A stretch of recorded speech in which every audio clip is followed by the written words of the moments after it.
नमस्कार, जोहार, झारखंड देख रहे हैं आप और मैं हूं आपके साथ सोनाली सिंह। राजधानी रांची में निजी अस्पतालों की मनमानी के आगे आम लोगों के साथ ही खास लोग भी लाचार हैं।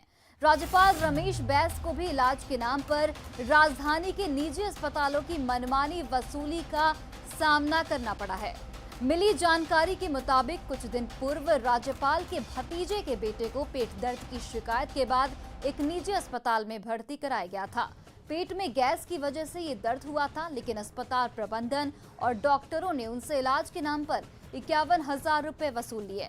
अब इस मामले को लेकर बीजेपी हमलावर है और उसने राज्य में स्वास्थ्य व्यवस्था के फेल होने का आरोप लगाया है। वहीं जेएमएम ने कहा है कि कुछ निजी अस्पताल ऐसी हरकत कर रहे हैं जिस पर कड़े कदम उठाए जाएंगे। जब लाड साहब के पोते से 51,000 रुपए सिर्फ पेट दर्द के मामले पर निजी अस्पताल लेने की हिमाकत कर सकते हैं, तो आम जनता का कितना शोषण हो रहा होगा। और ये सिर्फ इसलिए हो रहा है कि जो पूरा हेल्थ मिनिस्ट्री है और जो पूरा हेल्थ सिस्टम है वो प्रदेश में कोलैप्स कर गया है। इन्होंने तो रेट्स जारी किए थे कोरोना के समय में भी, उसके बावजूद जमकर दोहन किया था निजी अस्पतालों ने। तो मुझे लगता है ये हेल्थ सिस्टम का फेलियर है कि निजी अस्पतालों पर कोई नकेल नहीं है। निजी अस्पतालों में बहुत सीमाएं होती हैं सरकार की। निजी अस्पताल की अपनी भी कुछ मजबूरियां होती हैं। कोविड में भी निजी अस्पतालों की भूमिका बहुत ही महत्वपूर्ण रही, सभी तमाम डॉक्टर वो, लेकिन उसके बावजूद एक दो अस्पताल ऐसे हैं, मैं पर्टिकुलर किसी का नाम नहीं लेता हूं, लेकिन कहीं ना कहीं ऐसी बातें आती हैं जिससे लगता है कि वो संवेदनहीनता की पराकाष्ठा पार कर जाते हैं। ये अफसोस की बात है और इस पर निश्चित तौर पर सरकार गंभीरतापूर्वक विचार करते हुए संज्ञान में लेकर कार्रवाई करने की जरूरत पड़ेगी। वही देखिए, गुमला के सिसई बस्ती में एक मजदूर की पीट कर हत्या कर दी गई। मृतक के परिजनों ने बस्ती के ही मंगल साहू और गजेंद्र साहू के परिवार पर मारपीट कर हत्या करने का आरोप लगाया है और प्रशासन को शव का पोस्टमार्टम करने से मना कर दिया गया है। स्थिति को संभालने के लिए एसडीपीओ मौके पर पहुंचे और पीड़ित परिजनों को हर संभव मदद का भरोसा दिया। वहीं पीड़ित परिवार से मिलने सीसी विधायक भी पहुंचे हैं और प्रशासन को कड़ी फटकार लगाई गई। उन्होंने कहा कि मौत जिस कारण से भी हुई हो, पीड़ित परिवार को हर संभव मदद मिलनी चाहिए। बस्ती में निहाल अंसारी के बीते रात संध्या को पाकर टोली के गजेंद्र साहू वगैरह से लड़ाई झगड़ा हुआ था, जिसमें इन लोगों के द्वारा गजेंद्र साहू, मंगल साहू, दीपक साहू वगैरह लोग उनके परिवार के साथ झगड़ा झंझट हुआ था और वो उसको मारा, जिससे उसके सर में चोट लग गया और बेहोश हो गया था, जिसको उठा के अपने घर मृतक की पत्नी लगी थी, जिसको सुबह में मृत्यु उसकी हो गई है। डीएसपी दरोगा बड़ा बाबू खड़ा है। अब जो हुआ सो हुआ। अब यही हम चाहते हैं कि इस घटना का पुख्ता जांच करे और जो दोषी है उसका कार्रवाई हो। हमारा तरह से अभी कोई सहायता प्रदान नहीं हुआ होगा। कोई सहायता प्रदान करेंगे वो आप लोग को बता देगा। और इसी बीच कोडरमा से एक बड़ी खबर, जहां भारी मात्रा में विस्फोटक बरामद किया गया है। कोडरमा से आपको बड़ी खबर बता रहे हैं, जहां पर भारी मात्रा में विस्फोटक बरामद किया गया। आपको बता दें कि पहाड़ की तलहटी में यह विस्फोटक बरामद हुआ है। बिरसा नगर के डंगरा पहाड़ से विस्फोटक बरामद किया गया है। गुप्त सूचना के आधार पर कोडरमा थाना प्रभारी की ये पूरी कार्रवाई। तो कोडरमा से एक बड़ी खबर आपको बता रहे हैं, जहां पर भारी मात्रा में विस्फोटक बरामद किया गया। आपको बता दें कि पहाड़ की तलहटी में यह विस्फोटक बरामद हुआ है और बिरसा नगर के डंगरा पहाड़ से विस्फोटक बरामद किया गया है। एसपी के निर्देश पर कोडरमा थाना प्रभारी की ये पूरी कार्रवाई। तो कोडरमा से एक बड़ी खबर आपको बता रहे हैं, जहां पर भारी मात्रा में विस्फोटक बरामद किया गया। और कोडरमा से हमारे सहयोगी रितेश लोहानी फोन लाइन पर जुड़ गए। रितेश, अभी क्या कुछ जानकारी इस पूरे मामले को लेकर? जी, फिलहाल ये सारे विस्फोटक को कोडरमा पुलिस ने अपने थाने लेकर आई है और उसकी गिनती लगातार जारी है। और ये बहुत ही अधिक मात्रा में विस्फोटक बरामद होने से पुलिस को बड़ी सफलता कह सकते हैं कि मिली है। हालांकि पुलिस के अभी भी हाथ खाली हैं कि किसने इस पूरे विस्फोटक को वहां जमा कर रखा था और क्या उपयोग में लाना था। फिर भी पुलिस ने जैसे ही ये सूचना मिली है पुलिस अधीक्षक को, उन्होंने कोडरमा थाना के प्रभारी के नेतृत्व में एक टीम को गठन करके मौके पर भेजा और वहां से एक बड़ी सफलता हम कह सकते हैं कि पुलिस को मिली है। बिल्कुल। रितेश, क्या इस पूरे मामले में नक्सलियों का भी कोई कनेक्शन दिख रहा है? क्या सुरक्षा बलों को नुकसान पहुंचाने के लिए ये विस्फोटक लगाए गए थे? हालांकि कोडरमा जिला तो नक्सली प्रभावित रहा है, फिर भी पुलिस अभी इस बारे में कुछ भी कहने से बच रही है, क्योंकि उनके पास सिर्फ सूचना मिली थी विस्फोटक जमा होने का, किसके द्वारा ये जमा किया गया था और किन कारणों से ये जमा किया गया था, किस उपयोग में लाना था, ये अब तक स्पष्ट नहीं हो पाई है। इसलिए पुलिस भी इस बातों के करने से बच रही है। जी चलिए रितेश, आपका बहुत बहुत धन्यवाद तमाम जानकारियों के लिए। गोड्डा में खाद्य आपूर्ति विभाग की ओर से एफसीआई से भेजे जा रहे चावल के बोरे को बीच रास्ते में ही खाली कर दिया जाता है। न्यूज 18 के कैमरे में एफसीआई गोदाम से चले ट्रैक्टर पर लदी अनाज की बोरियां रास्ते में खाली करने की तस्वीरें कैद हुई हैं। ट्रैक्टर पर लदे अनाज के बोरे को मजदूर खोलकर उसे दूसरे बोरे में भरते दिखे। वहीं डीलर भी विभाग और मजदूरों के कारस्तानी पर लाचार दिख रहा है। वहीं जब इसकी शिकायत खाद्य आपूर्ति विभाग के अधिकारी से की गई तो उन्होंने पूरे मामले की जानकारी से इनकार किया, साथ ही वीडियो मिलने पर कार्रवाई की बात कही। 98 पॉकेट है चावल और 58 पॉकेट है गेहूँ। सब बोरा भरा हुआ मिलता है? वहाँ तो करीब करीब भरा हुआ मिलता है। यहाँ उतरने समय क्या हो जाता है? गायब हो जाता है। उतरने समय भरा हुआ नहीं रहता है। और अभी जो खुला हुआ बोरा है अंदर में, तो इसको लेके आप लोग पहले भी आपको मिला है, पहली बार ऐसा मिल रहा है? मैं कई मरते ऐसा होता है। तो आप लोग शिकायत नहीं करते हैं? कोई सुनने वाला नहीं। देखिए वहाँ हाँ? सब पैक बोरा है एकदम, जितना आया ना एक जगह छेद नहीं था कहीं। देखिए कैसे होता है वो ऐसा? पदाधिकारी शिकायत नहीं किए कभी? क्या कैसे बांटिएगा? जब आधे खाना आएगा आप बांटते कैसे? इसका मतलब आप भी यहाँ कुछ धांधली करते हैं? कौन सी धांधली करेंगे? तो आप कैसे बांटते हैं जब आधा? इसी तरह मैनेज कर लेते हैं। वही देखिए, पलामू में हुसैनाबाद स्थित कस्तूरबा गांधी आवासीय विद्यालय में 6 सितंबर को बालकनी टूटने से 6 छात्राएं गंभीर रूप से घायल हो गई थी। अब स्कूल की वार्डन और सरकारी उदासीनता की वजह से छात्राओं के परिजन इलाज के लिए दर दर भटकने को मजबूर हैं। अभिभावकों ने एसडीओ को लिखित आवेदन देकर इंसाफ की गुहार लगाई है। हादसे में घायल छात्राओं को प्राथमिक इलाज के बाद छोड़ दिया गया, जबकि एक घायल छात्रा की आंखों की रोशनी चली गई। वहीं दूसरे के पैर का ऑपरेशन किया गया। परेशान अभिभावकों ने 48 घंटे के भीतर इलाज की सुविधा नहीं देने पर आंदोलन का अल्टीमेटम दिया है। हम लोग के गरीबी हालत में हम लोग कस्तूरबा में डाल दिए। लड़की ऊपर से कस्तूरबा में गाठी पर से बालकोनी में से गिर गया, अंदूरी चोट है। न उन लोग के खान पान के सब खर्चा दे रहा है, न कुछ कर रहा है। अब बच्ची गिर गई, उसके कारण है कि बहुत सीरियस में है। दवाई हो, विधायक साहब भी आए, बहुत बोले कि इलाज होगा, लेकिन सब फिर अपना अथी हो गए, नहीं करा रहे हैं। और अथी उसका एक आँख का रोशनी चली गई, हाथ में हाथ टूटल है, प्लास्टर है। बीजेपी राज्य भर के सभी बूथों पर सेवा और समर्पण अभियान के समापन कर कार्यक्रम का आयोजन करने जा रही है। इसके तहत राज्य के सभी बूथों के कार्यकर्ता प्रधानमंत्री नरेंद्र मोदी को आभार पत्र लिख रहे हैं। कार्यक्रम के दौरान रांची के हरमू पटेल मैदान में प्रदेश बीजेपी अध्यक्ष दीपक प्रकाश कार्यक्रम में शामिल हुए। नरेंद्र मोदी जी के यशस्वी मुख्यमंत्री से लेकर के प्रधानमंत्री के 20 वर्ष और उनके जन्मदिन के अवसर पर भारतीय जनता पार्टी 17 सितंबर से लेकर के 7 अक्टूबर तक विभिन्न रचनात्मक कार्यक्रमों का आयोजन किया था। प्रधानमंत्री जी के द्वारा किए गए लोक कल्याणकारी योजनाओं को ज़मीन तक पहुंचाने का हम सब लोगों ने प्रयास किया और लगातार पूरे देश से झारखंड में भी हम लोग पोस्ट कार्ड भेज करके उनके दीर्घायु होने की कामना कर रहे हैं और साथ साथ में कोरोना की लड़ाई में वो सफल योद्धा के रूप में नितांत आवश्यक लोगों के लिए, गरीबों के लिए जो उन्होंने काम किया उसके लिए भी उनको बधाई दे रहे हैं। और इसी बीच एक बड़ी खबर, बीजेपी की नई राष्ट्रीय कार्यकारिणी घोषित कर दी गई है।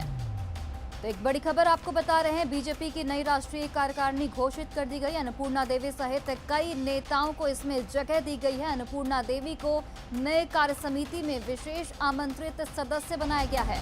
वहीं पार्टी ने कई नए नामों की भी इस दौरान घोषणा की है।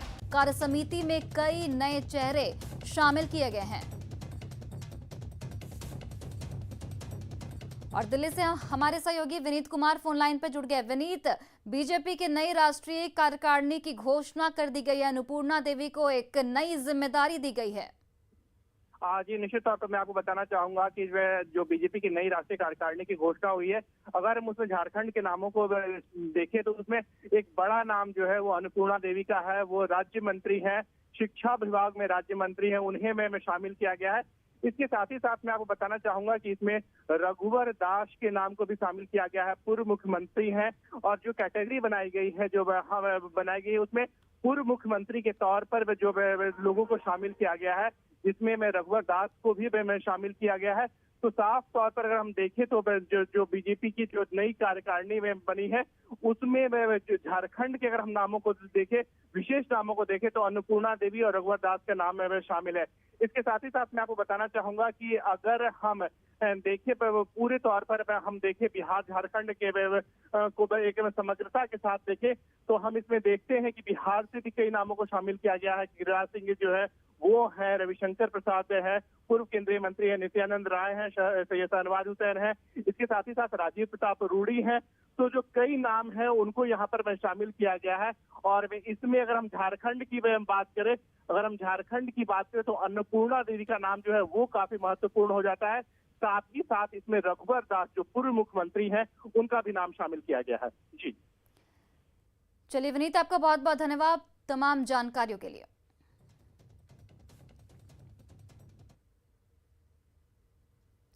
मां दुर्गा की उपासना का पावन पर्व शारदीय नवरात्र की आज से शुरुआत हो गई है। अगले 9 दिनों तक मां दुर्गा के स्वरूपों की आराधना होगी।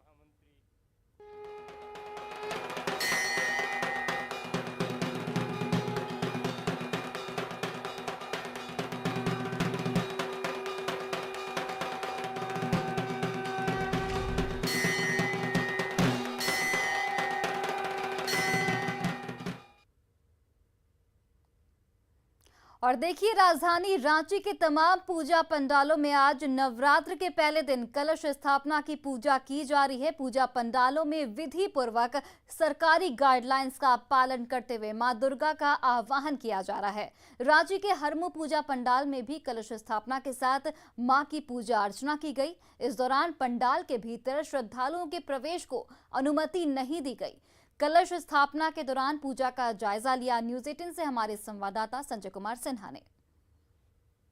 शारदीय नवरात्र के पहले दिन आज रांची के पूजा पंडालों में मां की आराधना की जा रही है, साथ ही कलश स्थापना की पूजा हो रही है। हम इस समय मौजूद हैं राजधानी रांची के हरमू पूजा पंडाल में, जहां पर इस समय कलश स्थापना की पूजा हो रही है और विधि विधान से मां का आह्वान किया जा रहा है।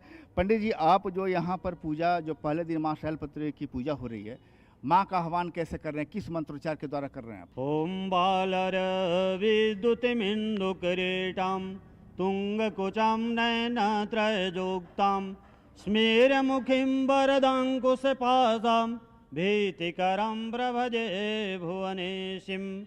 माँ भगवती शैलपुत्री आज प्रथम दिवस में आदिशक्ति नारी माँ भगवती सभी भक्तों को मनोकामनाओं को पूर्ण करें। बिल्कुल, माँ पहाड़ों पर रहने वाली माँ हैं, 4 भुजाओं वाली हैं, सभी आदिशक्ति माँ हैं, सभी मनोकामना को पूरा करने वाली माँ हैं। आप जो यहाँ पर बैठे हैं, पूजा जो है इस तरीके से हर साल जो पूजा करते हैं कलश स्थापना की, इस बार थोड़ी अलग कैसे?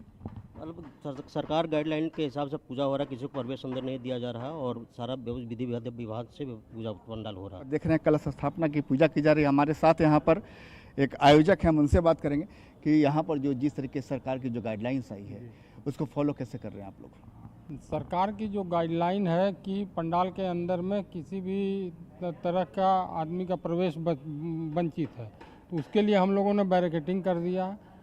बाहर से जिनको भी पूजा यहाँ करना है वो बाहर से आकर के अपना पूजा करेंगे, जाएंगे। बिल्कुल सरकारी गाइडलाइंस का पालन किया जा रहा है, सोशल डिस्टेंसिंग का पालन हो रहा है। मेरे घर के सामने ही मंदिर है, तो मैं बचपन से ही दुर्गा माँ की बहुत ज़्यादा आराधना करके पली बड़ी हूँ और मुझे इसमें बहुत अच्छा लगता है। हम लोगों का पूरा परिवार ही 10 दिनों का ये वेट करता है कि कब दशहरे का ये पर्व आए। मन को मोह लेने वाली माँ है, सिद्धिदात्री माँ है। और सबसे बड़ी बात कि इस पूजा में भले ही भव्यता की रंगत नज़र ना आए, लेकिन भक्ति की जो संगत है वो आपको जरूर नजर आएगी। कैमरामैन अमित के साथ संजय कुमार सिन्हा, न्यूज़ 18 रांची। शारदीय नवरात्र के पहले दिन राजधानी रांची के मंदिरों में श्रद्धालुओं की भीड़ पूजा के लिए उमड़ी। हालांकि सरकारी गाइडलाइंस को देखते हुए मंदिरों में श्रद्धालुओं को बारी बारी से प्रवेश कराया जा रहा है। मंदिर पहुंचे श्रद्धालुओं ने परिवार के साथ साथ समाज की उन्नति की कामना भी की और मां के दरबार में शीश नवाए।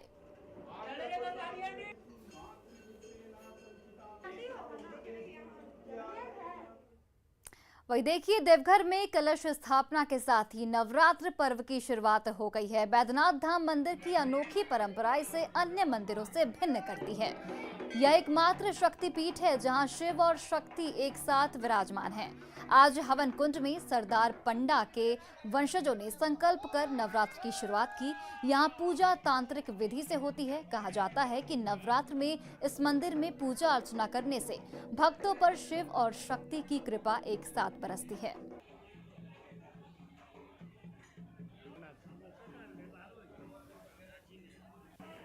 जब यहाँ पे शिव और शक्ति दोनों एक साथ विराजमान हैं, तो यहाँ पे हर समय एक अनोखा ही प्रस्तुति होती है। जैसे इस बार भी माँ जगदम्बा की जो पूजा हो रही है, हमारे आदरणीय सरदार पंडा के द्वारा उनके तत्वाधान में ही हो रही है।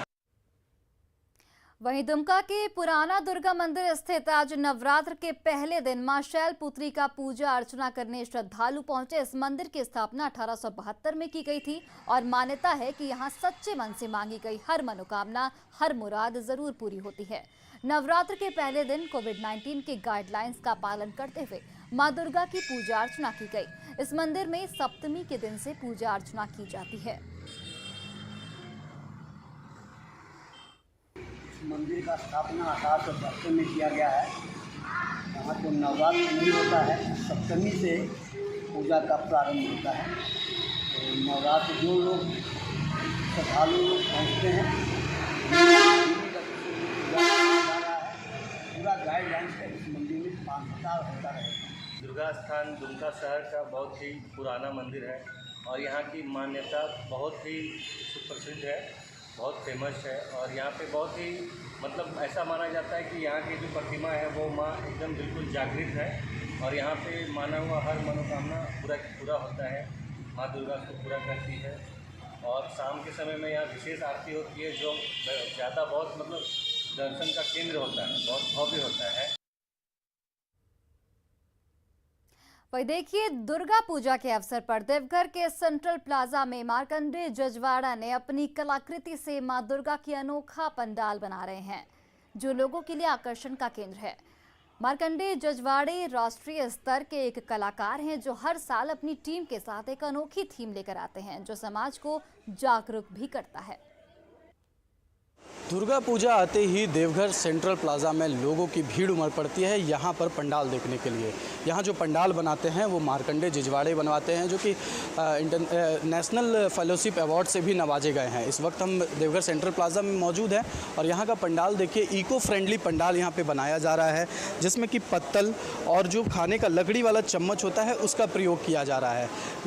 पर्यावरण को ध्यान में रखते हुए ये सारी चीज़ें यहाँ पर की जा रही है और हर साल एक नए थीम के साथ देवघर सेंट्रल प्लाजा में पंडाल बनाया जाता है। यहाँ पर पंडाल बनाते जो हैं वो मार्कंडेय जजवाड़े जी हमारे साथ हैं, उनसे जानते हैं कि किस थीम को लेकर इस बार पंडाल यहाँ पर तैयार किया जा रहा है। चूँकि हमारे देवघर के माननीय डीसी साहब मंजूनाथ जी, उनका मैं पोस्ट देखता रहता हूँ। वो अभी खासकर देवघर मेरे पूरे संथाल परगना को या देश के लिए वो बहुत अच्छा मुहिम चला रखे हैं, जो कि प्राकृतिक चीज़ों का यूज हो। वो पत्तल अदौना ये इस पर ज़्यादा जोर दे रहे हैं। जो वो थर्मोकोल का यूज हो रहा था वो हटाने के लिए, प्लास्टिक हटाने के लिए, और उनका जो उनके मुहिम में सारा प्राकृतिक चीज़ों का उपयोग हो, इसीलिए मैंने ये पत्तल जो खाने वाला पत्तल है उसका मैं सजावट के रूप में व्यवहार कर रहा हूँ। तो हर बार एक नए थीम के साथ मार्कंडे जिजवाड़े जी यहाँ पर पंडाल बनाते हैं और जो बेहद आकर्षक होता है। लोग दूर दूर से पहुँचते हैं, सेल्फी लेते हैं, सोशल मीडिया पर अपना फ़ोटो भी साझा करते हैं। तो ये खूबसूरती यहाँ पे लगातार हर वर्ष ऐसे ही खूबसूरती पंडाल यहाँ पे बनाया जाता है ताकि लोगों को आकर्षित किया जा सके। तो कुल मिला के ये कह सकते हैं कि यहाँ नटराज की भूमि में कला की कमी नहीं है और वही कला अपने कला के माध्यम से पटरू जी यहाँ पर दिखाते हैं। मनीष दुबे, न्यूज़ 18, देवघर। वही देखिए, कोरोना के खिलाफ भारत में दुनिया का सबसे बड़ा कोरोना वैक्सीनेशन अभियान जारी है। इसी कड़ी में डोर टू डोर वैक्सीनेशन के तहत अब टीका केंद्र जाने में असमर्थ लोगों के लिए उड़ीसा में हेल्पलाइन नंबर की शुरुआत की गई है।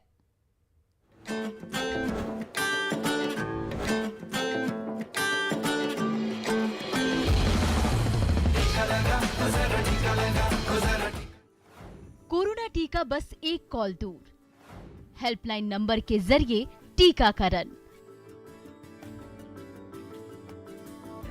असक्षम लोगों को घर में ही लगेगा टीका। घर घर जाकर मोबाइल टीम लगाएगी टीका, क्योंकि टीका है संजीवनी। लगवाया क्या? कोरोना टीकाकरण अभियान का दायरा अब कोरोना टीका केंद्रों से निकलकर लोगों के घर घर पहुंचने लगा है। डोर टू डोर वैक्सीनेशन चल रहा है और अब कोरोना टीका केंद्र जाने में असक्षम लोगों के लिए हेल्पलाइन नंबर की शुरुआत भी की जा चुकी है। ओडिशा में प्रशासन ने टीकाकरण में अब तक दूर रहे लोगों तक पहुंच बनाने की शुरुआत की है। सरकार ने पूर्ण टीकाकरण के लिए दिसंबर 2021 का लक्ष्य रखा है। ऐसे में सूची बनाकर वंचित लोगों तक हेल्थ वर्कर्स भेजने की तैयारी है। वहीं बुजुर्ग, दिव्यांग और टीका केंद्र तक नहीं जा पाने वाले लोगों के लिए एक हेल्पलाइन नंबर सेवा शुरू की है। इस हेल्पलाइन पर कॉल करके लोग घर बैठे ही कोरोना टीका लगवा सकते हैं। जो कि प्रत्येक जिले में गोटे हेल्पलाइन रहिबो। से हेल्पलाइन जो लोक आसी परिबे नहीं, डिजेबल्ड अछंती, घर उठी परिबे नहीं, किबा एल्डरली अछंती, वयस्क लोक से भी चली पारनांती, उठी पारनांती। ओडिशा में अब तक 3.16 करोड़ से ज्यादा लोगों को टीके लगाए जा चुके हैं। इसमें 73% को पहली और 29% को कोरोना के टीके की दोनों डोज दी जा चुकी है। वहीं देश में अब तक 92 करोड़ 17 लाख से ज्यादा कोरोना टीके की डोज लगाई जा चुकी है। सरकार का लक्ष्य जल्द से जल्द 100% टीकाकरण का है। इसके लिए हम सभी की इस लक्ष्य में भागीदारी जरूरी है। इसलिए टीके को चुनिए, क्योंकि टीका है संजीवनी। Bureau report, news 18 network.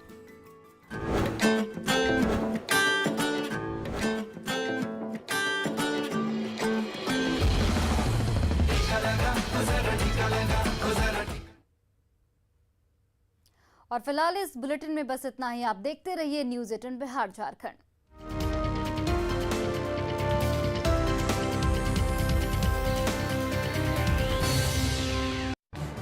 इस न्यूज हेडलाइंस के प्रायोजक